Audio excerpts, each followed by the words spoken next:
नमस्कार, मैं हूं संदीप चौधरी। 5 राज्यों में विधानसभा चुनाव मुकम्मल हो गए हैं। आज पश्चिम बंगाल में 8वें और अंतिम दौर का मतदान भी अब खत्म हो गया है। तो सबकी निगाहें अब इस बात पर टिकी हैं कि इन 5 राज्यों में कौन हारेगा, कौन जीतेगा, राजनीति का ऊंट किस करवट बैठने वाला है। और सबसे ज्यादा निगाहें पश्चिम बंगाल पर टिकी हुई हैं। यह बात और है कि तमिलनाडु में भी 234 विधानसभा सीटें हैं, 140 केरल में है, 30 पुडुचेरी में है, 126 असम में है, लेकिन सबकी निगाहें पश्चिम बंगाल में टिकी हुई हैं। और यह तब जबकि दरअसल आज की और पिछले कुछ दिनों से, पिछले कुछ हफ्तों से देश की सबसे बड़ी खबर कोरोना का फैलता संक्रमण है। यह संकट काल, यह संक्रमण काल, यह आपदा काल में हम जी रहे हैं और रोज रिकॉर्ड पर रिकॉर्ड टूट रहे हैं संक्रमण के। पिछले 24 घंटे में 3,79,000 नए मामले सामने आए हैं। अब तक का सबसे ऊंचला स्तर, और 3,500 से भी ज्यादा लोगों की मौत हो गई है। लेकिन हम और सभी चैनल्स अभी लोकतंत्र के मेले पर चर्चा कर रहे हैं। आम आदमी जो परेशान हो रहा है वो उस पर कुछ घंटों के लिए अब विराम लग गया है। अब एग्जिट पोल्स की बात हो रही है और न्यूज 24 और टुडेज चाणक्य ने एक एनालिसिस किया है। यह महज एक एग्जिट पोल नहीं है। एग्जिट पोल मैं आपको समझा दूं, एग्जिट पोल के मायने होते हैं कि पोलिंग बूथ पर वोटर गया, बटन दबाया, बाहर आया, उससे सवाल पूछा गया, आपने किसको वोट दिया, किन मुद्दों पर वोट दिया, और उसका एक डेटा बैंक तैयार किया जाता है जिसके आधार पर हम लोग एग्जिट पोल आपके सामने पेश करते हैं। इस कैविएट के साथ कि एग्जिट पोल एग्जैक्ट पोल नहीं होते, उसके लिए आपको 2 मई का इंतजार करना होगा। लेकिन न्यूज 24 और टुडेज चाणक्य ने जो एनालिसिस किया है, इसमें जो लोग बूथ से बाहर निकले उनसे भी सवाल पूछे गए। वोटिंग से पहले भी लोगों के बीच हम गए और उनसे पूछा कि उनके मानस में मुद्दे क्या हावी हैं, किन मुद्दों पर, किन इश्यूज पर वो वोट करने वाले हैं। और उसी का लेखा जोखा अब हम सिलसिलेवार तरीके से, जो अभी 0-0-0 हम चारों तरफ दिखा रहे हैं, पश्चिम बंगाल हो, असम हो, केरल हो, तमिलनाडु हो, पुडुचेरी, अब ये आंकड़े धीरे धीरे बदलेंगे। आपको हम अपना डेटा पेश करने वाले हैं और उसका विश्लेषण भी हम करेंगे। लेकिन फिर कह दूं, असल नतीजे के लिए आपको 2 मई का इंतजार करना होगा, जब 8 बजे वोटों की गिनती का काम शुरू होगा। लेकिन शुरू करते हैं असम से। असम के क्या आंकड़े हमारे सामने आए हैं? पहला फिगर आपके सामने हम पेश कर रहे हैं। असम में मैंने आपको बताया 126 सीटें हैं। वहां पर इस वक्त बीजेपी की सरकार है। इस बार क्या सत्ता परिवर्तन होगा या बीजेपी फिर से सरकार बनाने वाली है? तो क्या सोचकर वोट दिया गया? पार्टी और उम्मीदवार के नाम पर 30% लोगों ने वोट दिया है। लगभग 1/3, पूरी तरह से 1/3 नहीं, 1/3। विकास 18 लोगों की प्राथमिकता थी। भ्रष्टाचार से त्रस्त लोग एक साफ सुथरी सरकार, एक साफ सुथरी व्यवस्था, एक साफ सुथरा असम चाहते हैं। 18%, 20%। और स्थानीय मुद्दे, यह विधानसभा चुनाव है, स्थानीय मुद्दों की गूंज हमेशा सुनाई देती है। तो 13% लोगों के लिए उनके स्थानीय मुद्दे, उनके गली मोहल्ले, उनके कूचों, उनके गांव देहात, उनके शहर के बिजली के, पानी के, अस्पताल के, स्थानीय प्रशासन के मुद्दे हावी रहे। और बाकी 8%, लंबी फेहरिस्त होती है मुद्दों की। तो ये जो मुद्दे हैं, 30% पार्टी और उम्मीदवार, सुकेश मेरे सहयोगी मेरे साथ हैं, सालों से विश्लेषण करते आए हैं और तमाम जगह जाकर ग्राउंड रिपोर्टिंग भी की है। तो पार्टी और उम्मीदवार ये 30% लोगों ने इस नाम पर इस बाबत वोट दिया है असम में।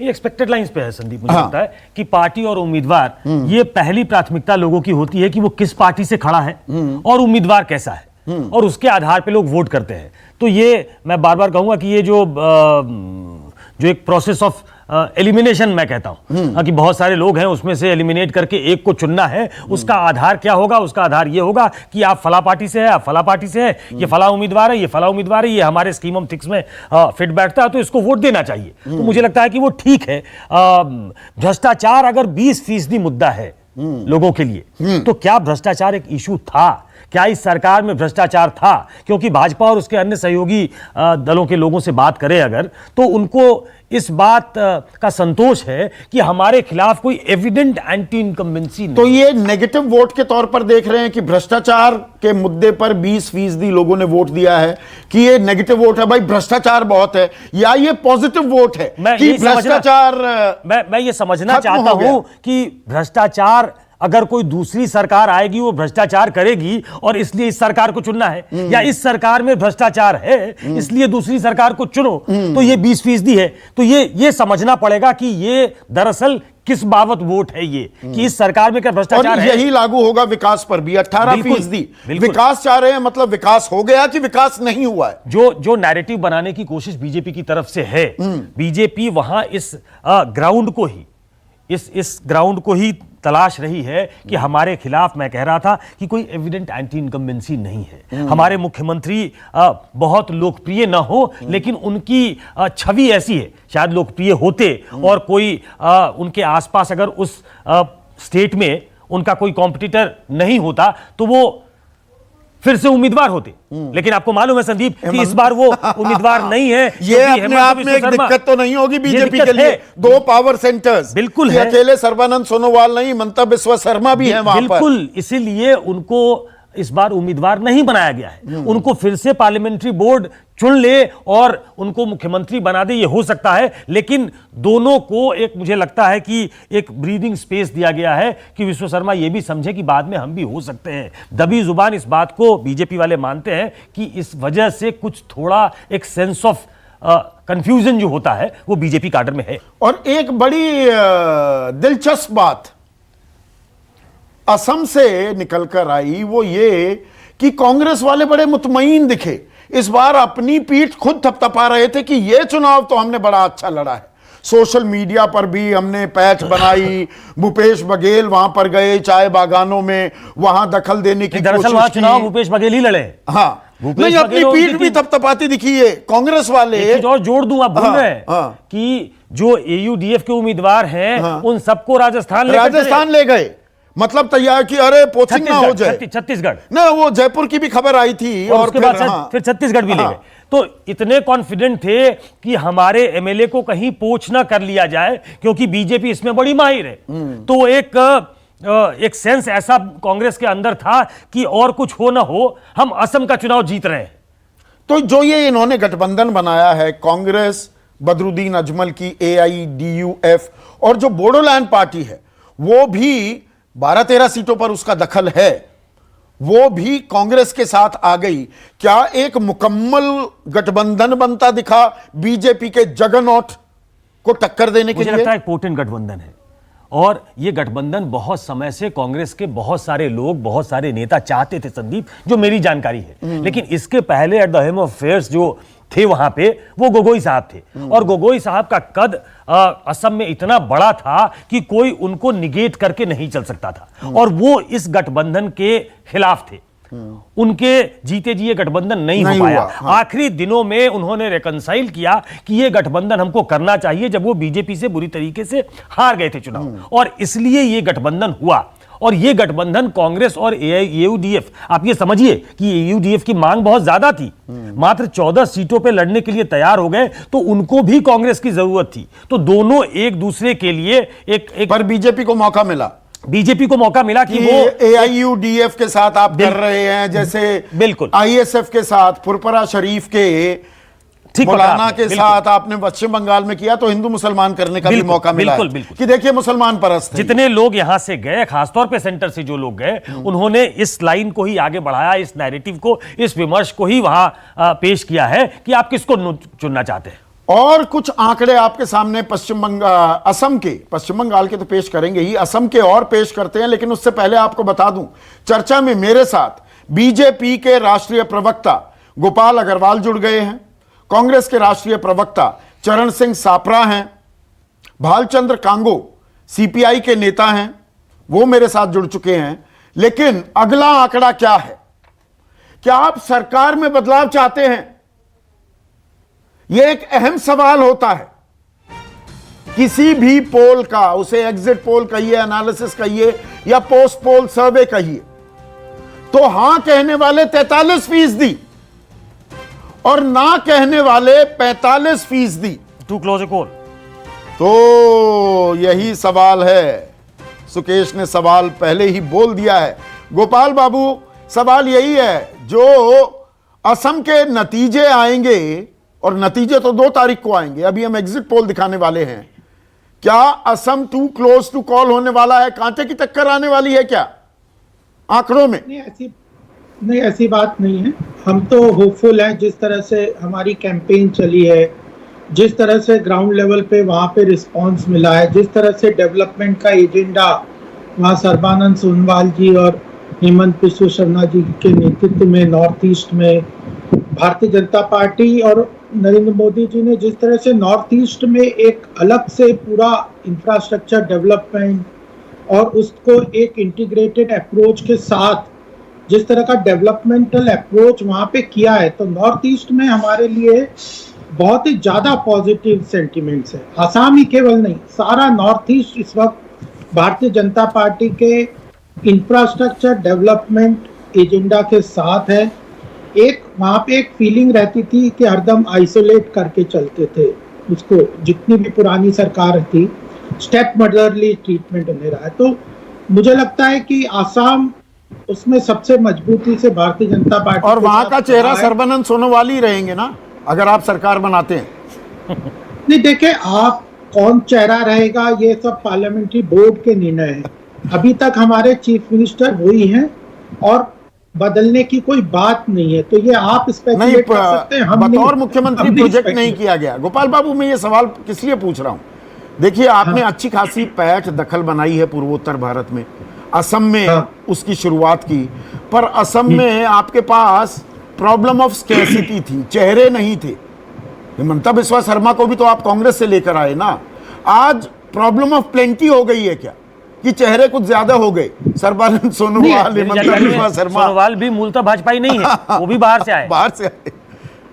नहीं, देखिए हेमंत बिस्वा शर्मा जी बहुत ही एफिशिएंट और बहुत ही मजबूत नेता हैं और वह पूरे नॉर्थ ईस्ट में भारतीय जनता पार्टी को बढ़ाने में बहुत बड़ा उनका रोल है। मैं तो नॉर्थ ईस्ट काफी घूमा हूँ और जाता हूँ अलग बार बार। गोपाल जी, नॉर्थ ईस्ट को भारतीय जनता पार्टी, हाँ, गांधी जी से एक बार पूछा गया आपको मीठा ज्यादा पसंद है नमकीन, तो उन्होंने कहा जलेबी मुझे बहुत पसंद है जैसी लेकिन भुजिया जैसी नमकीन चीज मुझे बुरी भी नहीं लगती। तो आप तो वही जवाब दे रहे हैं। नहीं, तो ये तो जवाब क्या, इसमें दोनों में एक चॉइस है ही नहीं। भारतीय जनता पार्टी के दोनों प्रमुख स्तंभ हैं। सर्बानंद सोनोवाल जी जो है वो आसाम में बहुत महत्वपूर्ण काम, उनका योगदान है, कर रहे हैं, और पूरे नॉर्थ ईस्ट में हेमंत बिस्वा शर्मा जी ने भारतीय जनता पार्टी को हर स्टेट में बहुत मजबूती से तो आगे उसका इनाम भी तो मांग रहे हैं ना, काम का इनाम मांग रहे हैं कि पूरे पूर्वोत्तर में आपको मैंने स्थापित कराया तो अब मुझे मुख्यमंत्री तो बना दो। ये अंदर खाने, ये लड़ाई थी, ये कहीं क्लोज कॉन्टेस्ट में दिक्कत का सबब तो नहीं बनेगी? नहीं, देखिए इसको आप लड़ाई करते हो, हम इसको प्रजातांत्रिक मूल्य पार्टी के अंदर रहते हैं। सब लोगों का एस्पिरेशंस का कोई इसमें मना नहीं है। हमारी पार्टी में सबको एस्पायर करना चाहिए, लेकिन डिसिप्लिन भी साथ में रखते हैं हम लोग। एस्पिरेशंस रखना, मेहनत करना, काम करना, सबको, उसके लिए कोई हमारे यहाँ पे कोई रोक टोक नहीं। ठीक है। चरण सिंह सापरा, 43% लोग कहते हैं हम सत्ता परिवर्तन चाहते हैं, 45% कहते हैं नहीं। इसे प्रो इनकम्बेंसी मानेंगे या एंटी इनकम्बेंसी? देखिए संदीप जी, सर्वप्रथम मैं ये कहना चाहूंगा कि ये परसेंटेज जो दिख रही है ये तो बहुत क्लोज और इसके अंदर एक और चीज, एक सेकंड के लिए रोक रहा हूं चरण सिंह सापरा, क्योंकि ये आंकड़े हमारे दर्शकों को मुकम्मल तौर पर समझ में आ जाएं। ये जो आंकड़े हैं 43 और 45% या जो भी हम आंकड़ा दिखा रहे हैं, इसमें एरर मार्जिन भी होता है। हर डेटा में एक एरर मार्जिन होता है। तो जो हम आंकड़े दिखा रहे हैं इसमें ±3%, ±3% का हेर फेर हो सकता है। तो अगर हां में 3% ऊपर जोड़ दें तो 46% हो सकता है, नहीं कहने वाले 42 भी हो सकते हैं। मतलब आप क्या इस तरह से देखना चाहेंगे? देखिए संदीप जी, मैं यही कहना चाह रहा था कि मात्र 2% का ही फर्क इसमें नजर आता है। आपने अभी और भी कहा प्लस माइनस वो जो एरर है वो 3% का। बहुत क्लोज फाइट होगा आसाम के अंदर, लेकिन एडवांटेज जो है वो कांग्रेस पार्टी को रहेगी। अच्छा, लेकिन आपकी ये सारी चर्चा सब ठीक है, मैं इससे सहमत हूं, लेकिन संदीप जी एक बात मैं कहना चाहता हूं कि आज देश के अंदर सबसे बड़ा मुद्दा जो है वो कोरोना का मुद्दा है। मेरे और जो ओपनिंग हालात संबोधन देश में के मैंने अंदर यही हुए बात पड़े कही। हैं। हम लोकतंत्र का मेला यहां पर उस पर चर्चा कर रहे हैं, उसे सेलिब्रेट कर रहे हैं। 3,79,000 लोगों को कोरोना संक्रमण हुआ, 3,600 से ज्यादा की मौत हो गई पिछले 24 घंटे में। यह भी एक कड़वी हकीकत है। तो वही मैं कह रहा हूं कि कड़वी हकीकत, और ये बहुत दुख भरी बात है कि आज भारत के अंदर इतनी मौतें हो रही हैं और हम ये चुनाव के मेले की बात कर रहे हैं, लोकतंत्र के मेले की बात कर रहे हैं। अब सारी पेटियां बंद हो गई, सारी मशीनें बंद हो गई हैं। जो नतीजा 2 तारीख को आएगा वो आएगा। देश के अंदर मेरे ख्याल से चर्चा ये होनी चाहिए कि जो लोगों ने इस तरह की व्यवस्था लाई है, यानी जो कांग्रेस मुक्त भारत की बात करते थे, उन्होंने आज ऑक्सीजन मुक्त भारत कर दिया है। आज देश के अंदर दवाई नहीं है, बेड नहीं है, टेस्ट नहीं है, रेमडेसिविर नहीं है। सांसों के लिए संघर्ष चल रहा है। रेमडेसिविर और ऑक्सीजन की किल्लत ही नहीं, कालाबाजारी भी चल रही है। जो 5 ट्रिलियन की इकोनॉमी की बात कर रहे थे वो आज साधारण ऑक्सीजन नहीं दिला पा रहे हैं। जो स्मार्ट सिटी की बात करते थे उन्होंने श्मशान सिटी बना दिए हैं। आज देश के अंदर इस मुद्दे पर चर्चा होनी चाहिए। Charan Singh Sapra, I can't agree with you more. एक मिनट सुनिए आप मेरी बात, लेकिन देश के प्रमुख सुनिए ना, आपने अपनी बात कही।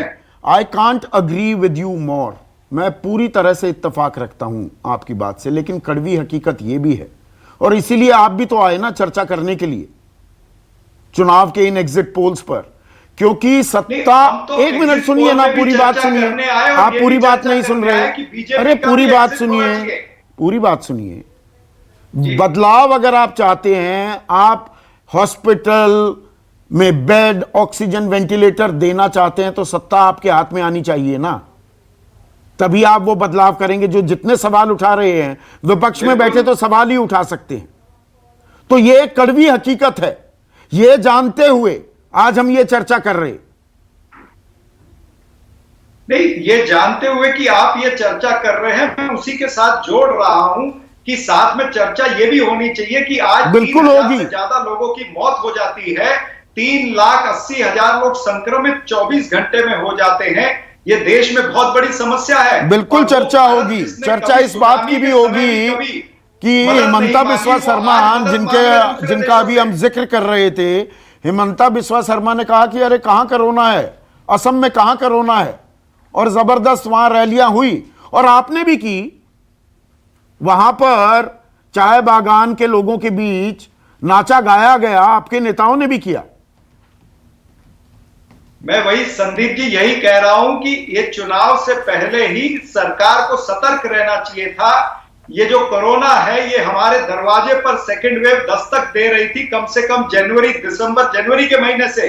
उस समय मौजूदा सरकार, केंद्र सरकार को सतर्क रहना चाहिए था। इलेक्शन कमीशन को एडवाइस करनी चाहिए थी कि ये चुनाव इलेक्शन कमीशन को भी फटकार लगी है, हत्या का मामला दर्ज क्यों ना किया जाए, यहां तक सवाल पूछ लिए हैं मद्रास हाई कोर्ट ने। एक और आंकड़ा आपको बताता हूं, जातीय समीकरण, यह भी एक कड़वी हकीकत है हमारे देश की। और जातीय समीकरण में कौन कौन सी जाति ने, धार्मिक समुदाय ने किसको वोट दिया, बीजेपी 14% मुसलमानों ने बीजेपी को वोट दिया है, 80% कांग्रेस गठबंधन को। तो मतलब एक मुश्त वोट कांग्रेस गठबंधन को पड़े हैं अल्पसंख्यकों के। जबकि शेड्यूल कास्ट में बीजेपी ने बाजी मारी है, 51% एससी वोट बीजेपी के खाते में, महज 30% कांग्रेस गठबंधन के खाते में, 63% ओबीसी बीजेपी के खाते में, 2/3 लगभग 2/3 कांग्रेस बीजेपी कांग्रेस गठबंधन सिर्फ 22%। और शेड्यूल ट्राइब्स ये भी एक बड़ा तबका है असम में, 46% बीजेपी के साथ, 34% कांग्रेस के साथ। तो अगर हम जातीय समीकरण, अलग अलग तबके का वोट बैंक देखें तो ये टू क्लोज टू कॉल नहीं, ये क्लियर विन दिखती है सुकेश बीजेपी के लिए। अगर इसके आधार पे अब हमारे आंकड़ों को देखेंगे तो टू क्लोज टू कॉल तो नहीं, बिल्कुल नहीं दिखती। इसका मतलब बीजेपी हैंडसमली जीत रही है। अब देखते हैं वो आंकड़े कितने आते हैं, क्योंकि एक तरफा इसमें आप देखेंगे इन आंकड़ों को अगर, तो एक तरफा है। ओबीसी 63%, नहीं, एससी एसटी और ओबीसी है, जनरल पॉपुलेशन को अभी काउंट नहीं किया गया है। तो क्या वो इतना बड़ा बदलाव करेगी, या जो सामान्य वोटर है, सिर्फ मुस्लिम मतदाता अगर कांग्रेस की तरफ हैं और जनरल कास्ट के वोटर जो कांग्रेस की तरफ हो सकते हैं, अगर इन आंकड़ों की तरफ जाएं, तो क्या वो इतना उलटफेर कर सकते हैं कि ये मामला बहुत नजदीक हो जाए? मुझे ऐसा लगता नहीं है। गोपाल बाबू, ये आंकड़े थोड़ा भरोसा दिलाते हैं जो आप ताल ठोक रहे थे? नहीं, अभी मैं आपको बता दूं ये आंकड़े क्या दिलाते हैं, वो आपके सामने ही आ गया। यह जो कहते हैं कि कांग्रेस केवल कम्युनल पॉलिटिक्स करती है अपीजमेंट की, ये साफ दिख रहा है इसमें। क्या दिख रहा है इसमें? कि जो जन कल्याणकारी योजनाएं हैं, गरीबों के कल्याण पे कौन काम कर रहा है?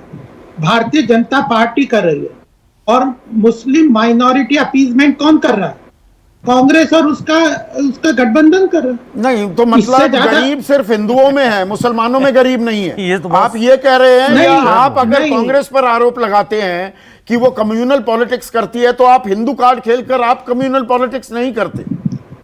नहीं, हमने यहाँ पे आपने ये कहा कि हिंदू और वर्सेस मुस्लिम वोट, आपने क्या, आपका बाइफरकेशन की बात कर रहा हूं। मेरे पास एक बड़ी खबर आ रही है, एक सेकंड के लिए रोक रहा हूं, क्योंकि मत प्रतिशत भी अब सामने आ रहा है। किस पार्टी को कितने वोट, ये देखिए। ये पश्चिम बंगाल में खेला हुए कहा जा रहा था, ये खेल हो रहा है क्या? असम में 43% बीजेपी गठबंधन, 43% कांग्रेस गठबंधन, अन्य के खाते में 14%, बराबर की टक्कर। तो सेगमेंटेशन में बिल्कुल आप जो कह रहे थे गोपाल बाबू, एससी एसटी ओबीसी बढ़ चढ़कर चाहे आपको वोट दे रहे हो, लेकिन यहां पर टू क्लोज टू कॉल और सीटों का आंकड़ा भी आ गया है। 43% वोट बैंक के बावजूद बीजेपी सरकार बनाती दिख रही है। 70 सीटें 126 में से, और 64 बहुमत का आंकड़ा है। मैं पूर्ण बहुमत नहीं कहूंगा, यह गलत शब्द का इस्तेमाल होता है। पूर्ण बहुमत मतलब एब्सोल्यूट मेजॉरिटी, सिंपल मेजॉरिटी 64 सीटों पर है। 64 सीटें मिलती दिख रही हैं बीजेपी को, 70 बीजेपी, 56 कांग्रेस। लेकिन इस लेकिन पर भी गौर कीजिए, ±9, यानी कि वर्स्ट केस सिनारियो बीजेपी के लिए होगा कि वो 61 पर आ जाए और कांग्रेस 65 पर आ जाए। यह बताना भी जरूरी है। आप आंकड़े मुझसे भी बेहतर समझते हैं गोपाल अग्रवाल।